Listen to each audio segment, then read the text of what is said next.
Donc, bonjour à tous. C'est un plaisir pour moi de venir ouvrir la parole avec vous ce matin. Pour ceux qui ne me connaissent pas, il doit sûrement y en avoir. Mon nom est Michael Rochette. Je fréquente avec mon épouse et mes enfants l'Assemblée chrétienne de grand-mère depuis que je suis tout jeune. Adama, je ne l'ai pas vu ce matin. Là. Il pourrait témoigner qu'il m'a vu grandir à l'Assemblée quand il venait faire des visites.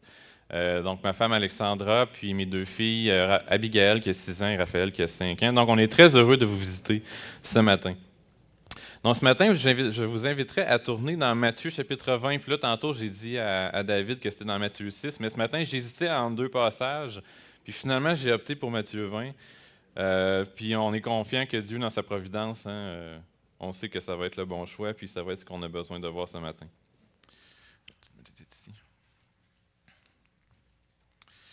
Donc, le titre du message, ça va être une leçon d'économie. Puis on va parler, oui, de finances, mais de finances célestes, et non pas de finances terrestres, qui sont beaucoup plus intéressantes, à mon avis. Mais en commençant, je voulais vous montrer cette image-là qui parfois circule sur Internet pour essayer de démontrer la différence entre ce qu'on appelle l'égalité et ce qu'on appelle l'équité. Donc ici, on voit que l'égalité, c'est de donner la même chose à tout le monde. Donc, une personne plus grande, on va lui donner une boîte autant qu'à la personne qui est plus petite. Là, la question, c'est de se poser, est-ce que c'est juste? Oui, c'est égal, mais est-ce que c'est juste? Puis de l'autre côté, il y a l'équité où est-ce que on donne, pas égal à tout le monde, mais on donne selon les besoins de chacun. Puis on va voir aujourd'hui dans notre texte qu'on va parler du royaume des cieux, puis on va regarder cette leçon d'économie, comment ça fonctionne, l'économie du royaume des cieux, puis est-ce que le royaume des cieux il est égal ou il est équitable? Donc, on va commencer la lecture de notre texte dans Matthieu 20, puis on va lire les versets 1 jusqu'au verset 7 pour débuter. Donc, Matthieu chapitre 20, verset 1. Car le royaume des cieux est semblable à un maître de maison qui sortit dès le matin afin de louer des ouvriers pour sa vigne. Il convint avec eux d'1 denier par jour et les envoya à sa vigne. Il sortit vers la 3e heure et il en vit d'autres qui étaient sur la place sans rien faire. Il leur dit, allez aussi à ma vigne, et je vous donnerai ce qui sera raisonnable. Et ils y allèrent. Il sortit de nouveau vers la 6e heure et vers la 9e, et il fit de même. Étant sorti vers la 11e heure, il en trouva d'autres qui étaient sur la place, et il leur dit, pourquoi vous tenez-vous ici toute la journée sans rien faire? Ils lui répondirent, c'est que personne ne nous a loués. Allez aussi à ma vigne, leur dit-il. Donc, on va s'arrêter là. Puis, je vais vous présenter les 3 sections dans lesquelles on va comprendre cette parabole-là du Seigneur, puis essayer de bien la décortiquer pour essayer de bien la retenir par la suite. Donc, ce qu'on vient de lire de l'histoire, c'est la période d'embauche. Donc, il y a un maître de maison, un maître de vigne, qui sort le matin et qui va engager des ouvriers pour travailler à sa vigne. Mais avant d'embarquer dans la parabole en tant que telle, c'est important de savoir dans quel contexte Jésus dit cette parabole. Qu'est-ce que Jésus veut enseigner? Le Seigneur Jésus ne raconte pas des histoires pour le plaisir, c'est parce qu'il y a un enseignement qu'il veut faire comprendre à travers cela. Puis si vous remarquez, au début du chapitre 20, ça commence par le mot « car ». Donc la parabole du chapitre 20, c'est une explication de ce qui vient auparavant. Puis, qu'est-ce qu'on explique dans les versets auparavant? C'est le royaume des cieux. On veut expliquer une facette du royaume des cieux que le Seigneur veut faire comprendre aux gens qui l'écoutent. Puis, ce qui nous explique, ce qui nous démontre aussi que le Seigneur veut expliquer de plus en plus ce qui venait juste avant, c'est qu'il a remarqué au chapitre 19, verset 30, la phrase qui est écrite « Plusieurs des premiers seront les derniers, et plusieurs des derniers seront les premiers. » Puis on va sauter tout de suite à la fin de notre texte, au verset 16 du chapitre 20, qui dit « Ainsi les derniers seront les premiers, et les premiers seront les derniers. » Donc le chapitre 20, la parabole, c'est une espèce de parenthèse pour expliquer ce que le Seigneur voulait dire au verset 30 du chapitre précédent. Puis le chapitre précédent, pourquoi cette question-là est arrivée? C'était une question des disciples à Jésus, en particulier de Pierre, au verset 27. Puis qu'est-ce que Pierre a demandé à Jésus au chapitre 19, verset 27? Pierre, prenant la parole, lui dit, « Voici, nous avons tout quitté et nous t'avons suivi. Qu'en sera-t-il pour nous? » La question de Pierre, c'était, « Écoute Seigneur, nous, on a tout abandonné pour toi. Donc, est-ce qu'on va avoir un retour sur investissement finalement? Est-ce que ça a valu la peine qu'on quitte tout pour te suivre, Seigneur? » Qu'est-ce qui va arriver de nous? Donc, c'est pour ça que le Seigneur répond au verset 30, plusieurs des premiers seront les derniers, puis là, il explique ce qu'il veut dire au chapitre 20. Parce que dans la réponse du Seigneur, hein, c'était impossible à n'importe qui d'hériter le Seigneur, d'hériter le royaume des cieux. Et on le voit que même un riche ne pouvait pas hériter du royaume des cieux s'il n'avait pas la foi. Hein, est-ce qu'un chameau peut passer à travers le trou d'une aiguille? C'était impossible à l'homme, mais c'était possible à Dieu. Donc, une suite de réflexions profondes ont mené Jésus à raconter cette parabole-là. Puis, oui, hein, même si c'est la même phrase au verset 30 et au verset 16, dans les deux chapitres, il faut faire attention parce qu'ils ont une petite nuance, puis on va voir cela plus tard. Donc, comme j'ai dit, on a lu les 7 premiers versets du chapitre, puis c'est l'histoire d'un maître qui sort très tôt le matin pour aller louer des ouvriers. Puis pourquoi il y a une période d'embauche aussi intense cette journée-là? Ben, c'est qu'on est dans la période des moissons, puis les propriétaires des champs devaient trouver de la main-d'œuvre pour récolter les produits. Là, le produit est prêt à être récolté.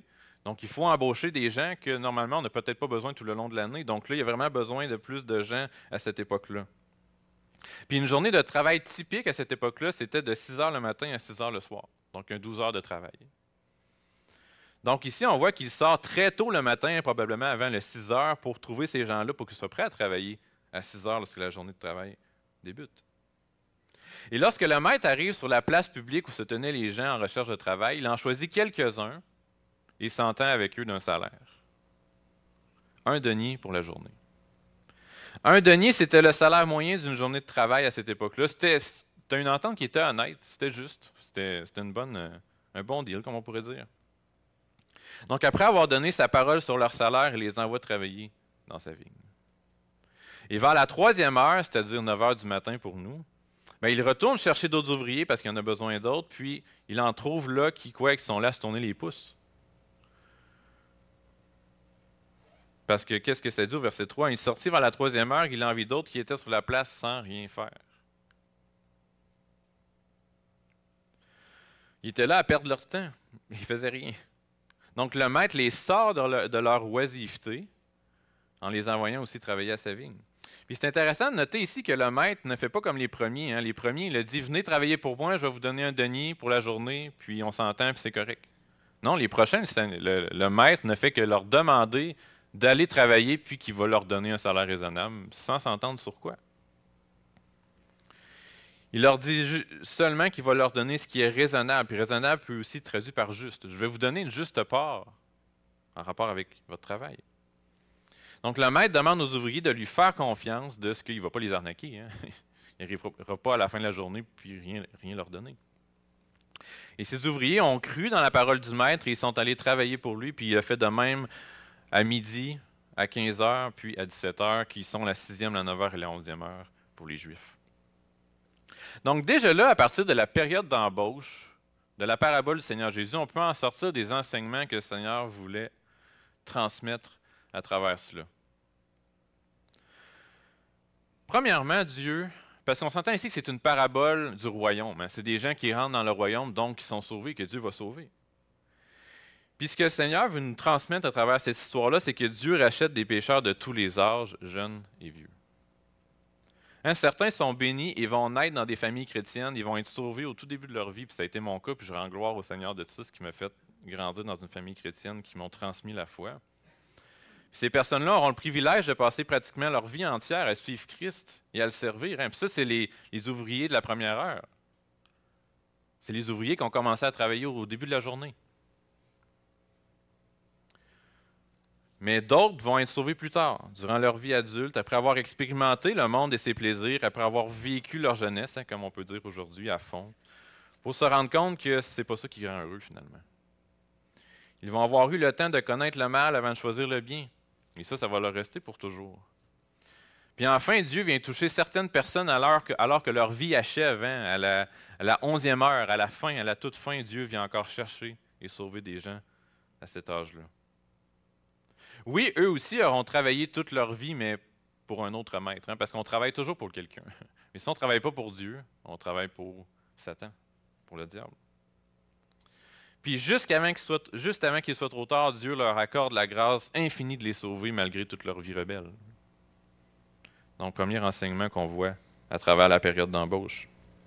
Deuxièmement, on voit qu'il y a un salaire qui est promis. Comme avec les ouvriers de la première heure, Dieu promet un salaire, une récompense après cette vie sur terre. Puis c'est quoi? L'éternité au ciel avec lui. Non que le ciel soit gagné à cause de notre labeur, mais c'est que Dieu s'est entendu dans sa parole à nous donner cette vie éternelle-là par la foi. La Bible dit que si nous persévérons jusqu'à la fin, la gloire nous attend. Puis c'est un texte qu'on voit dans Hébreux 10, puis on en parlait tout à l'heure justement avec David. Dans Hébreux 10, qui dit « N'abandonnez donc pas votre assurance à laquelle est attachée une grande rémunération. Car vous avez besoin de persévérance afin qu'après avoir accompli la volonté de Dieu, vous obteniez ce qui vous est promis.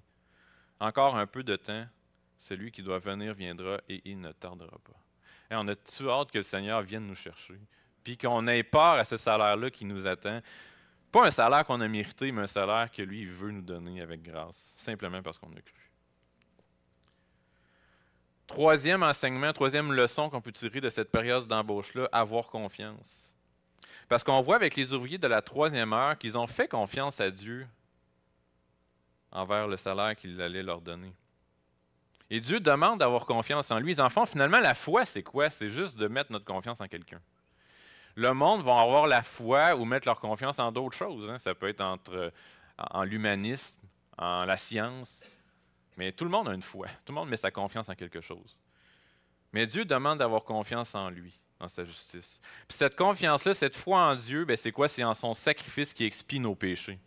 C'est ça la base du salut, c'est de croire que je mérite d'aller en enfer, mais Jésus il a payé ma dette puis je ne suis pas obligé d'y aller. Et sans cette foi, sans croire ce que Dieu dit, puis ce qu'il dit est vrai, on ne peut pas hériter de ce salaire-là. Puis on fait aussi confiance à Dieu sur la nature du salaire, parce que personne n'a vu le ciel puis il est revenu à part Jésus, pour nous dire à quoi ça ressemble. Puis personne n'a vu le ciel pour être capable de le décrire, sauf quelques personnes comme Jean, par exemple. Donc on fait confiance à Dieu que ce qu'il va nous donner, c'est vrai que ça va être extraordinaire, qu'on va être heureux pour l'éternité avec lui. On lui fait confiance pour ça, parce qu'on ne l'a pas vu. Donc, il y a la notion de confiance aussi dans ce texte-là. Un autre enseignement sur la période d'embauche, c'est l'importance d'être actif. À 2 reprises, dans le passage, on voit que que le maître dans l'histoire va sur la place publique, puis il trouve des gens à rien faire. Au verset 3, ça dit « Il en vit d'autres qui étaient sur la place à rien faire. » Et au verset 6 aussi, il en trouva d'autres qui étaient sur la place, il leur dit « Pourquoi vous tenez-vous ici toute la journée sans rien faire? » Donc, le mot grec ici, qui est argos, comporte l'idée d'être oisif, de préférer le plaisir au travail et de vanité et de paresse. Ce même mot est utilisé à quelques reprises dans le Nouveau Testament, puis c'est jamais positif. Si on voit dans 1 Timothée 5,13, ça dit « Avec cela, étant oisives, elles apprennent à aller de maison en maison. Non seulement elles sont oisives, mais encore causeuses et intrigantes, disant ce qu'il ne faut pas dire. » Puis dans 2 Pierre 1,8, « Car si ces choses sont en vous et ils sont avec abondance, elles ne vous laisseront point oisifs ni stériles pour la connaissance de notre Seigneur Jésus-Christ. » Donc, ce concept-là de oisiveté, c'est pas positif dans la parole. C'est quelque chose qu'il faut éviter. Il faut être actif au lieu d'être oisif et passif. Parce que les ouvriers qui étaient sur la place n'accomplissaient pas ce qu'ils étaient supposés accomplir. Ils étaient là pour travailler, mais ils ne travaillaient pas. Et le temps précieux passait devant eux. Durant la journée, ne pouvait pas être récupéré. Tout ce temps-là qui passait. C'était des heures perdues, gaspillées. Puis ça, c'est quoi? C'est le résultat d'une vie sans Dieu. Sans Dieu, là, tout ce qu'on fait, même si on n'est pas nécessairement oisif, on fait des activités, on fait des sports, on se court à gauche, à droite, on est bon au travail, on a des promotions, on travaille fort. Mais si on fait tout ça sans Dieu, tout ce qu'on fait, c'est vain. On est oisif pour Dieu. Et tout ce qui est accompli dans un autre objectif que de travailler pour Dieu, c'est du temps perdu et du temps gaspillé. Sans Dieu, on ne vit que pour soi. On se lève le matin, on vaque à nos occupations durant la journée, on va travailler. On revient le soir, on fait le souper, on se couche, on recommence le lendemain. Puis c'est un cycle qui va aller jusqu'à ce qu'on meure. Mais tout ça sans Dieu, c'est vain. C'est pour nous. Donc, c'est une exhortation à racheter le temps parce que notre vie sur Terre n'est pas éternelle. Il y a le jour pour travailler, après vient la nuit où le temps est passé. Et prions le Seigneur de nous garder actifs pour lui, pour que quand il va revenir nous chercher, il nous trouve veillants et priants et non pas à rien faire. Puis pour ceux qui ont déjà perdu du temps, puis je me parle à moi aussi, là, c'est sûr que moi aussi je perds du temps. Mais ceux qui ont déjà perdu du temps, nous qui avons déjà perdu du temps, soit même avant leur salut ou après leur salut, bien, ce qui est bien avec le Seigneur, c'est que le passé, c'est passé. Avec le Seigneur, on regarde en avant, on oublie l'arrière, puis on avance. Donc on peut dire, à partir d'aujourd'hui, je prends la décision d'arrêter de gaspiller mon temps, puis de travailler pour lui. Peu importe le temps gaspillé dans le passé, utilisons-le bien maintenant. Et dernière leçon dans cette première section de la période d'embauche, c'est que les ouvriers ont été choisis. Justement, ce qu'on remarque ici dans la période d'embauche, c'est que c'est qui choisit les ouvriers? Bien, c'est le maître. Puis c'est autant plus souligné par le fait que les ouvriers, la dernière heure, qu'est-ce qu'ils disent au verset 7, la raison pour laquelle ils ne travaillent pas? Ils répondent, c'est que personne ne nous a loués. C'est ça la raison pour qu'on ne travaille pas, personne ne nous a loués. Personne ne les avait choisis. Puis ça ici, ça nous rappelle que Dieu reste toujours souverain dans le choix de ceux qu'il envoie travailler dans sa vigne. C'est normal, c'est sa vigne à lui. De ceux qu'il sauve et à qui il donne la vie éternelle. Le maître est maître de sa possession et de sa vigne. C'est lui qui décide qui y entre. Et de même, le royaume des cieux appartient à Dieu et il est normal que ce soit lui qui décide qui entre dans son royaume. La responsabilité à chacun est de répondre à l'appel du salut, mais c'est Dieu qui sauve et qui change les cœurs. Donc, la première leçon d'économie, si on veut résumer ça, c'est quoi dans la période d'embauche? C'est que Dieu choisit de sauver des gens à différentes périodes de leur vie. On va maintenant regarder la deuxième section de ce passage-là, de cette histoire qui est, une fois que l'embauche est faite, que la journée est passée, maintenant on arrive à la période de paix, où est-ce que les salaires sont distribués. On va lire les versets 8 à 12. Matthieu 28. Quand le soir fut venu, le maître de la vigne dit à son intendant, « Appelle les ouvriers et paie-le leur salaire, en allant des derniers aux premiers. » Ceux de la 11e heure vinrent et reçurent chacun un denier. Les premiers vinrent ensuite, croyant recevoir davantage, mais ils reçurent aussi chacun un denier. En le recevant, ils murmurèrent contre le maître de la maison et dirent, « Ces derniers n'ont travaillé qu'une heure, et tu les traites à l'égal de nous qui avons supporté la fatigue du jour et la chaleur. » Donc ici, on est arrivé où est-ce que la journée de travail est terminée. Après la 11e heure, à cette époque-là, les gens ne pouvaient plus travailler. C'est pas comme aujourd'hui où est-ce que les fermiers ont des tracteurs avec des grosses potes, on peut travailler quasiment 24 heures sur 24. À cette époque-là, ça n'existait pas. Donc quand le soleil se couche, le travail est terminé, puis on est rendu après le coucher du soleil ici, à 6 heures du soir. Et le travail doit cesser. Donc, c'est à ce moment-là que la journée est terminée, fait que c'est l'heure de donner les salaires. Donc, les ouvriers passent devant le maître, devant l'intendant, puis les salaires sont remis. Il doit être évalué selon le travail qu'il a fait durant sa journée. Mais c'est important, le maître ajoute un détail qui est quand même étrange, où est-ce qu'il dit, il dit à son intendant, paye les derniers en premier, puis paye les premiers en dernier. Le maître voulait s'assurer que les premiers ouvriers allaient être témoins de la paye des derniers. Un peu pour mettre le fer dans la plaie, on peut dire, mais il voulait leur enseigner quelque chose. Donc, tout d'abord, dans l'ordre, les ouvriers arrivent. Puis les ouvriers de la 11e heure, ceux qui ont travaillé il y a juste une heure finalement, sont arrivés à la fin de la journée. Le soleil était déjà en train de se coucher, la chaleur était moins là. Ils n'ont même pas eu le temps de suer, on pourrait dire. Ils arrivent devant l'intendant, puis combien ils reçoivent? Un denier. Le salaire d'une journée complète. Et lorsque le maître de la maison est allé les chercher, la parabole ne dit pas qu'il leur a indiqué un prix quelconque pour leur service. Donc ces ouvriers-là ont dû être aussi surpris de recevoir autant d'argent. Ils ne devaient pas s'attendre à ça. Mais ils devaient tellement être reconnaissants de recevoir une telle grâce. Ils ont dû dire hey, « merci de nous donner autant d'argent. On sait qu'on ne le mérite pas. » Et puis là, les ouvriers arrivent, ceux de la 9e, ceux de la 6e, ceux de la 3e heure. Puis, les ouvriers de la première heure arrivent, puis les autres, ils pensent mériter plus. Hey, tout le monde a reçu un denier, puis ils n'ont même pas travaillé une journée. Nous, on a travaillé une journée complète. C'est sûr qu'on va avoir pas mal plus que juste un denier. Mais non, ils reçoivent un denier comme tous les autres. Pourtant, ils s'étaient entendus sur combien au début, au verset 2? Il convient avec eux d'un denier par jour. C'était ça le contrat. Donc, il n'y avait aucune base pour être fâché et de murmurer contre le maître. Le contrat était rempli, était respecté. Puis au lieu d'avoir un sentiment de joie pour les ouvriers qu'eux ont bénéficié d'une grâce d'avoir été payés plus qu'ils méritaient, hein, au lieu d'être contents pour eux, d'être joyeux pour eux, mais ils étaient jaloux. Parce que ces personnes-là aussi avaient une famille à nourrir. Puis au lieu d'avoir un sentiment de reconnaissance envers le maître, de les avoir payés eux aussi, puis les avoir choisis, bien, ils ont décidé de murmurer contre le maître. Puis dans la Bible, murmurer, ça ne signifie pas juste de parler à voix basse, de chuchoter. Ça a une autre notion aussi, plus grande que ça. Mais à murmurer, ça comporte toujours la notion de mécontentement, de se plaindre, d'être en désaccord. Puis on peut juste penser aux nombreuses fois dans l'Ancien Testament où on voit le peuple d'Israël murmurer. Ça voulait dire quoi? C'est qu'il n'était pas content, il était fâché contre Dieu, puis il était en désaccord avec la façon dont Dieu agissait. Puis, d'un côté, les revendications des premiers ouvriers, on peut les comprendre parce que c'est vrai, c'est une vérité qu'ils ont supporté la fatigue du jour, la chaleur, puis que les autres ont travaillé juste 1 heure. C'est des faits véridiques. C'est vrai, ça. Mais le problème, c'est par leurs paroles, ils remettent en doute la justice du maître. Dans le fond, ce qu'ils disent, c'est « Hey, c'est pas juste. Maître, tu n'es pas juste. »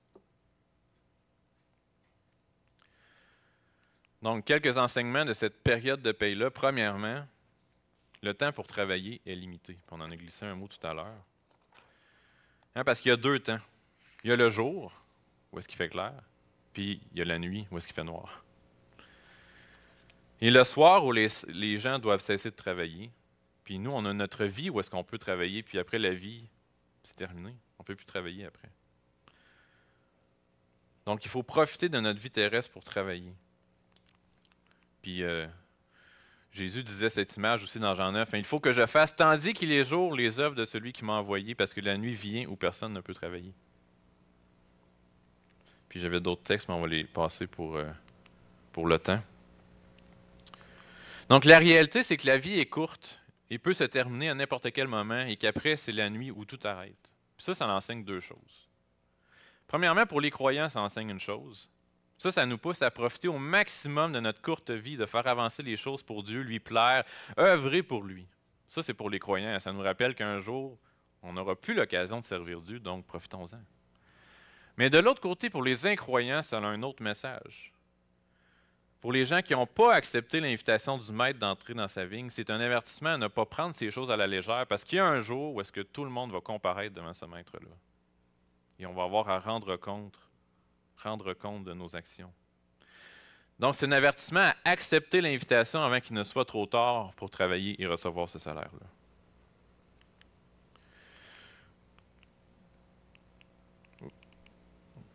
Deuxième leçon avec la période de paix, plus on réalise qu'on ne mérite rien, plus on aime Dieu. Puis c'est un peu le problème des ouvriers de la première heure. Eux autres, ils ont eu une mauvaise réaction face à leur salaire parce qu'ils pensaient mériter plus que les autres à côté. Parce que eux, ceux-ci qui ont travaillé toute la journée, croyaient mériter plus que ce qui leur était promis, et surtout plus que ceux qui ont travaillé moins qu'eux. Mais ce qu'ils ne comprenaient pas, c'est que leur salaire dépendait entièrement de la bonté et de la fidélité de leur employeur. Ça ne dépendait pas d'eux, le salaire. Ça dépendait du maître. Oui, ils ont travaillé, mais ils n'auraient jamais eu cette occasion si ce n'était pas du maître qui est allé les chercher. Donc, à la place de chialer, « Hey, j'ai pas assez », dis donc « Merci d'être allé me chercher », tout court. Lorsqu'on croit mériter le salaire, ça donne une attitude ingrate. Au contraire, lorsqu'on réalise qu'on ne mérite rien, plus on est reconnaissant envers Dieu et plus on l'aime. Puis c'est un petit peu une autre parabole rapidement que Jésus donne dans Luc 7, où il dit qu'un créancier avait 2 débiteurs, puis l'un d'eux devait 500 deniers et l'autre 50. Et comme il n'avait pas de quoi payer, il leur a remis à tous 2 leurs dettes. Et là, la question du Seigneur, c'est quoi? C'est lequel l'aimera le plus? Simon répondit, « Celui, je pense, auquel il a le plus remis. » Et Jésus lui dit, « Tu vas bien juger. » C'est normal, plus qu'on se rend compte, « Hey, je mérite tellement pas ça, j'ai tellement fait de péché, je mériterais juste de passer l'éternité en enfer. » Puis quand on se rend compte qu'on est comme ça, bien, on réalise à quel point Dieu nous a aimés et qu'on l'aime aussi. Donc, réalisons à quel point on ne mérite rien de la part de Dieu, surtout pas le plus beau cadeau du monde, son salut, son Fils. Plus nous allons le réaliser, plus nous allons l'aimer et moins nous allons avoir cette attitude ingrate qui est de dire, ben c'est correct, je le méritais. Hein. Puis aussi, ça va nous enlever cette attitude de jalousie envers les autres qui ont travaillé moins, qui ont été sauvés plus tard dans leur vie. Puis ça nous enlève cette mauvaise attitude qui nous emmène à un manque de grâce envers ces personnes-là. Parce qu'on préférerait quasiment que de grands pécheurs ne soient jamais sauvés. Hein? Qu'est-ce qui aurait aimé les premiers ouvriers, c'est que les derniers ouvriers ne soient pas payés? Mais c'est pas ça. C'est pas ça, c'est une attitude de jalousie qu'on ne devrait pas avoir. On devrait vouloir que le plus grand nombre soit sauvé. Un dernier enseignement face à cette période de paix. La vie chrétienne, ça demande des efforts. Puis je suis convaincu que tout le monde ici, sans exception, on peut comprendre les sentiments des premiers ouvriers. C'est humain. Puis si on calculait la moyenne du nombre d'années de vie chrétienne dans la salle, d'après moi, on aurait un nombre assez impressionnant. Puis on sait que la vie chrétienne, c'est pas toujours facile. Ça demande des efforts. Jésus nous demande de renoncer à nous-mêmes, de le suivre, de porter notre croix. Puis ça comporte son lot de sacrifices. Il faut s'efforcer de vivre en concordance avec la parole, malgré l'opposition de notre chair. Hein? On a un combat, nous, que les incroyants n'ont pas. Il faut qu'on combatte notre chair et qu'on dise non, je veux suivre le Seigneur, pas ma chair. C'est pas toujours facile, ça. C'est un combat perpétuel. Donc, constater qu'une personne qui, durant toute sa vie, a juste fait à sa tête, n'a jamais eu ces combats-là, a obéi à ses moindres désirs sans jamais prendre en compte Dieu, et que tout d'un coup, cette même personne hérite de la même chose que nous, ça peut sembler injuste, voyons. Pourquoi j'ai fait tout ça, moi? Parce que oui, la vie chrétienne demande des efforts. En fait, un chrétien qui dirait suivre Christ, que suivre Christ c'est facile et qu'il n'y a jamais de combat, ce serait louche. Ce serait très louche. Jésus nous dit dans Matthieu 16, verset 24, alors Jésus dit à ses disciples, si quelqu'un veut venir après moi, qu'il renonce à lui-même, qu'il se charge de sa croix et qu'il me suive. Car celui qui voudra sauver sa vie la perdra, mais celui qui la perdra à cause de moi la trouvera. Il faut qu'on donne notre vie complète à Christ. C'est pas toujours facile de faire ça. Puis Paul qui dit dans Romains 12, « Je vous exhorte donc, frères, par les compassions de Dieu, à offrir vos corps au complet comme un sacrifice vivant, saint, agréable à Dieu, ce qui sera de votre part un culte raisonnable. » Puis ça consiste en quoi, offrir notre corps à Dieu comme un culte?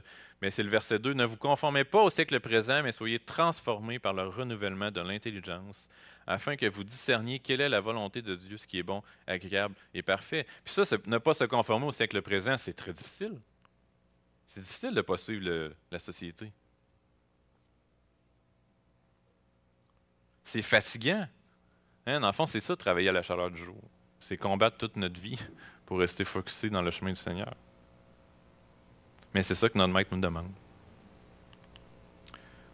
Donc, la deuxième leçon générale qu'on peut sortir de la période de paix, c'est que tout être humain passera un jour en jugement devant Dieu pour recevoir le salaire de ses œuvres. Donc, c'est ça la période de paix.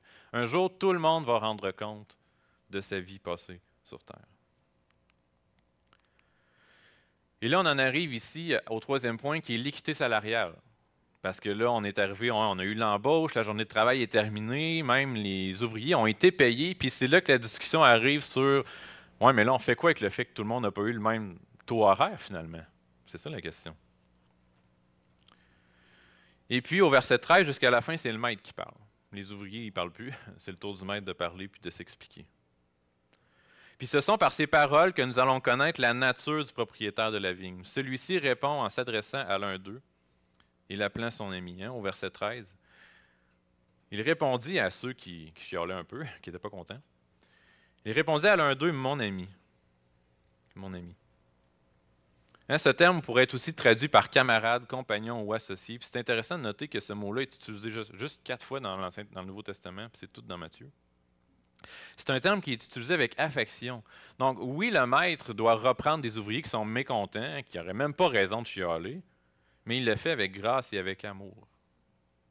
Et il va les reprendre sur 3 points. Premièrement, le maître explique qu'il a bel et bien respecté sa parole. Donc, on va les lire, ces versets-là, versets 13 à 15, juste pour comprendre de quoi on parle. Donc, Matthieu 23, c'est dit, « Il répondit à l'un d'eux, « Mon ami, je ne te fais pas tort, n'as-tu pas convenu avec moi d'un denier? » Donc, j'ai respecté mon contrat. Verset 14, « Prends ce qui te revient et va-t'en, je veux donner à ce dernier autant qu'à toi. Ne m'est-il pas permis de faire de mon bien ce que je veux, ou vois-tu d'un mauvais œil que je sois bon? Ainsi, les derniers seront les premiers, et les premiers seront les derniers. » Donc, premièrement, le maître explique ici que oui, il a bien respecté sa parole. On s'était dit un denier, je t'ai donné un denier, donc il est où le problème? Pourquoi ce mécontentement? Donc, première chose, j'ai dit, écoute, vous n'avez aucune raison de vous plaindre. Premier point sur lequel le maître les reprend. Deuxièmement, sur quoi il le reprend? Bien, les ouvriers discutent la légitimité du maître de disposer son argent comme il le veut. Au verset 15, le maître dit, ne m'est-il pas permis de faire de mon bien ce que je veux? Je veux dire, l'argent m'appartient. Si je veux donner tant à quelqu'un, puis tant à quelqu'un d'autre, ça me regarde. De quoi tu te mêles, hein, en bon québécois? De quoi tu te mêles de à qui je donne mon argent? Comment que je dépense mon argent? La propriété lui appartient, la vigne lui appartient, l'argent est à lui. Si l'ouvrier a reçu son juste salaire, il n'a absolument rien à dire sur la façon dont le maître dispose de ses biens. S'il veut donner à plus à d'autres, s'il veut l'utiliser pour acheter des bœufs, je veux dire, il peut faire ce qu'il veut avec son argent. S'il veut l'acheter aux poubelles, il a le droit aussi. Qu'est-ce que ces ouvriers ont à dire? Ils auraient dû se taire. Ils se sont mis un peu dans l'embarras en disant ça. Et troisièmement, la troisième reproche, c'était que les ouvriers reprochaient au maître sa bonté. Littéralement, on peut lire au verset 15, à la fin du verset 15 dans Darby, ça dit « Ton œil est-il mauvais parce que je suis bon? Vois-tu d'un mauvais œil que je sois bon? » Ce n'est pas seulement une opinion, mais c'est un sentiment ici qu'ils ont. Les ouvriers ressentaient de la frustration puis devenaient méchants face à cette situation-là. Ils voyaient de la bonté, puis ils n'étaient pas d'accord avec la bonté. On devrait toujours être content de quelqu'un qui est bon, qui démontre de la bonté. Puis ça fait penser aux nombreuses fois dans les évangiles où les pharisiens accusent Jésus de faire du bien. Jésus fait une guérison, puis « Hey, tu ne respectes pas le sabbat. » Voyons, Jésus vient de faire du bon. Pourquoi tu n'es pas content? Comment insensé est-ce de reprocher à quelqu'un de faire du bien? Puis au verset 16, finalement, la parabole est terminée et Jésus réitère la vérité qu'il voulait enseigner avec sa parabole, que la raison pour laquelle il raconte cette histoire, c'est que les derniers seront les premiers seront les derniers. Donc, qu'est-ce qu'on peut tirer comme leçon de cette équité salariale-là, de cette dernière partie qui explique où est-ce que le maître se défend d'avoir agi ainsi? Bien, premièrement, juste se rappeler, comme on l'a dit tout le long, puis je veux vraiment marteler le point, c'est que le salaire ici n'égale pas gagner le salut. La vérité enseignée dans la parabole, c'est pas que le salut se gagne comme un salaire. Oui, le salaire dans la parabole, ça représente le salut, l'accès au royaume des cieux, mais seulement en ce que c'est le maître qui la distribue, et non pas en ce que les ouvriers ont travaillé pour le mériter. L'ensemble de la Bible est tellement clair sur le fait que le salut s'obtient seulement par la foi, qu'il est impossible de l'obtenir par les œuvres et que c'est un don de Dieu. Puis la preuve que la parabole n'enseigne pas le salut par les œuvres, c'est que peu importe le travail que quelqu'un fait, tout le monde a le même salaire. Pas quelqu'un qui gagne plus que l'autre. Ce qui fait que les ouvriers reçoivent quelque chose, c'est qu'ils ont accepté l'invitation du maître de venir travailler dans la vigne.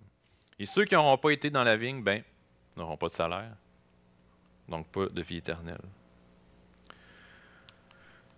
Deuxième point, Dieu est le maître. Tout au long de la parabole, il est évident de constater qui est aux commandes. Le maître de la vigne, c'est le Seigneur, c'est Dieu. C'est lui qui sort chercher les ouvriers, c'est lui qui embauche, qui donne le salaire. Tout lui appartient. Puis il y a un texte qu'on lit dans Romains 9 qui dit « Pourquoi blâme-t-il encore qui résiste à sa volonté? Ô homme, toi plutôt, qui es-tu pour contester avec Dieu? Le vase d'argile dira-t-il à celui qui l'a formé, pourquoi m'as-tu fait ainsi? Le potier n'est-il pas maître de l'argile pour faire avec la même masse un vase d'honneur et un vase d'un usage vil? » Donc de dire, pourquoi tu as choisi quelqu'un et pas l'autre? On devrait juste rien dire. C'est ce que Romains 9 nous dit, t'es qui pour contester avec le maître de la vigne? Connaissons notre place, nous sommes des êtres humains, des créatures, et il est le Créateur. Un autre point, c'est quoi? C'est que Dieu est bon. Dieu est bon, toujours bon. Par sa parabole, Jésus exprime la fidélité de Dieu en ce qu'il a donné, ce qui avait été promis. On a la promesse que si on croit en Dieu, on va avoir la vie éternelle, puis on est certain qu'il va respecter sa parole lorsqu'on va être rendu là. Finalement, l'enseignement central de cette parabole-là, mais ça arrive au verset 16. Puis qu'est-ce que Jésus veut dire par là? Les premiers seront les derniers seront les premiers. C'est qui les premiers? C'est qui les derniers? Mais pour bien comprendre, comme j'ai dit, il ne faut pas oublier la fin du chapitre 19. Au chapitre 19, les disciples se questionnent à propos des riches qui ne peuvent pas entrer dans le royaume et ceux qui ont tout quitté pour suivre Christ. Puis c'est un contraste entre ceux qui ont tout sur terre et ceux qui n'ont rien sur terre. Donc Jésus remet les choses dans le bon ordre, parce que de façon terrestre, les premiers, c'est les riches, puis les derniers, c'est les pauvres. Puis dans le royaume des cieux, l'économie n'est pas pareille, ça s'inverse. C'est les pauvres qui mettent leur confiance en Dieu, qui vont être riches, qui vont être les premiers. Mais les riches qui se basent sur leur richesse et qui ne croient pas en Dieu, ça va être eux les derniers. Ils n'hériteront pas du royaume. La parole explique comment c'est possible. Pourquoi est-ce que les derniers vont devenir les premiers et l'inverse? Mais c'est l'explication, c'est que tous les croyants, tous ceux qui ont cru dans le sacrifice de Jésus-Christ pour pardonner leurs péchés, desquels ils se sont repentis, héritent tous du même salut. Peu importe le nombre d'années de service, peu importe la quantité de péchés commis, Dieu reste juste dans tout cela, puisque ni l'un ni l'autre ne mérite le royaume. Au ciel, on va avoir Noé, qui va avoir vécu 950 ans pour Dieu, qui va l'avoir servi 950 ans, qui va être assis dans le ciel à côté du brigand, qui a cru en Dieu pendant une couple d'heures. On va voir Noé assis à côté du brigand, la même vie éternelle pour les deux. Puis ça, c'est encourageant pour nous. Je ne suis pas obligé d'être parfait. Je ne suis pas obligé d'avoir une vie de service. Non, le Seigneur vient me sauver quand que lui, il décide. Puis à partir de là, je marche pour lui. Puis on va hériter la vie éternelle. Puis ça, c'est le genre de vérité qui me dit, je suis tellement pas comme Dieu. Puis comme Paul il dit, aux profondeurs de la richesse, de la sagesse, de la science de Dieu. Dieu, il n'est pas comme nous. Son économie n'est pas comme la nôtre. Lui, il a une économie qui est vraiment juste. Puis si j'arrive avec ma dernière image, finalement, le royaume des cieux, est-ce que c'est le Seigneur? Puis ici, si on remet ça dans le taux horaire, parce qu'on voit que finalement, la problématique dans notre histoire, c'est que c'est pas tout le monde qui a le même taux horaire. C'est pas tout le monde qui a la même quantité de péché à être pardonné dans sa vie. Si j'ai eu 50 ans de vie de péché, ou si j'en ai eu 20, ou si j'en ai eu 30, si j'en ai eu 5, on n'a pas la même quantité de péché à se faire pardonner. Donc le ciel, mais en fait, ce qui est problématique avec mon image, c'est qu'il y a une personne qui est capable de voir le jeu sans avoir de boîte en dessous de lui. Mais avec le royaume des cieux, c'est pas vrai. Personne ne peut voir la partie. Personne n'est capable de voir la game de baseball. Ça prend Dieu qui vient nous mettre des boîtes avec sa grâce, qui vient pardonner nos péchés pour nous monter au niveau, pour qu'on soit capable de voir la partie. Donc le royaume des cieux, c'est un royaume d'équité. Il y en a qui ont 1000 péchés à se faire pardonner, il y en a d'autres qui en ont 10 000, 100 000, c'est pas grave. Le Seigneur est mort pour chacun de ces péchés-là. Puis comme ça, on peut être certain que si on croit dans sa parole, peu importe notre vie passée, on a une éternité qui nous attend avec lui au ciel. On va prier. Oui, Père Céleste, on veut te remercier pour ce texte, cette histoire que le Seigneur a utilisée pour nous enseigner ces belles vérités. Seigneur, ces vérités que le salut, ça ne vient pas de nous, c'est le maître de la vigne qui décide qui et quand entre dans son royaume. Et Seigneur, le salaire qu'on va recevoir, on ne le méritait absolument pas. Puis tout ce qu'on va pouvoir faire en arrivant au ciel devant Jésus, c'est dire merci. Ce ne sera jamais j'ai travaillé pour ça ou je l'ai mérité. Non, c'est simplement merci de m'avoir fait entrer dans ta vigne. Puis Seigneur, je prie que ce matin, chaque personne ici présente ait accepté cette invitation-là d'entrer dans sa vigne pour pouvoir se recevoir un jour ce salaire, parce que sinon, le contraire, c'est que après le jour vient la nuit, puis rendu la nuit, il est trop tard. À la mort, il y a une seule mort, puis après la mort vient le jugement, puis chacun va passer devant sa maître pour rendre compte de nos actions. Donc Seigneur, qu'on puisse méditer ces vérités-là, puis que tu puisses toucher aussi chacun des cœurs ici ce matin. C'est dans le nom de Jésus qu'on t'en prie. Amen.